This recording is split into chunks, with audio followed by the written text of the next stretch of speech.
Sarap umigot ng sabaw, lalo na't maulan na ganito. Yes, mga beshi. Yan, at may malunggay na mga beshi. Yan ang aking mga alaga. Pwede na tayong tumtim yan. Yan, mga beshi. Yan na siya mga beshi. Masarap siya sa maulan na panahon.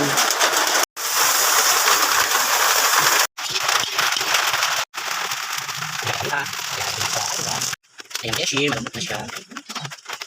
Kaya nilagyan ko siya ng dahon ng sili. At lalagyan naman natin siya ng napakadaming mangga, itusok na beshi. Ito sa kawin nagluluto dito kasi sa kanin.